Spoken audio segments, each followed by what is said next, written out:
Nothing ever changes, least of all people. What am I talking about? Let's talk about the evil May Day revolts of 1517. This happened in England while Henry VIII was the king, and shortly after Thomas Wolsey had become the Lord Chancellor, which meant big dog, okay? The apprentices of the capital's craft guilds had long envied the prosperity of foreign communities. And for some time, agitators had been stirring widespread fears of unemployment through foreign competition, aka, you're poor because of the foreigner.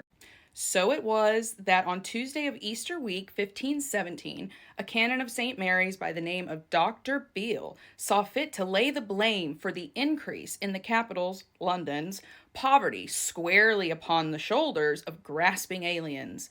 God had given England to the Englishmen, he fumed in the old familiar manner, and this is a direct quote, as birds would defend their nest, so ought Englishmen to cherish and defend themselves and to hurt and grieve aliens for the common weal. Does that sound familiar? A few days later, on 28th of April, Bill was taken at his word when some foreigners were buffeted in the streets and thrown into a canal.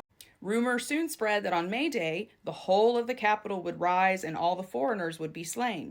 Nevertheless, as a certain Alderman Mundy was attempting to enforce the order in Cheapside, an angry crowd of watermen and apprentices, carters and priests, drawn from every quarter of the city, began to run amok. The jails were forced open, and even Newgate was forced to yield up those men who had already been imprisoned for the patriotic cause.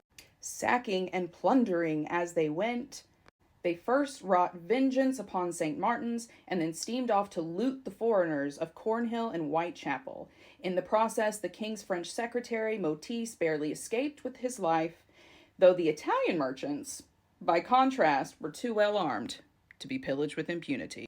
It's just more proof that this game, blame the foreigners, even though the foreigners contribute to economy and contribute to trade. It has been used again and again and again by the powers that be to stoke unrest, to create division among peoples who should be working together. Nothing new under the sun. We just never learn. But if you want to learn, you can read this book, Wolsey.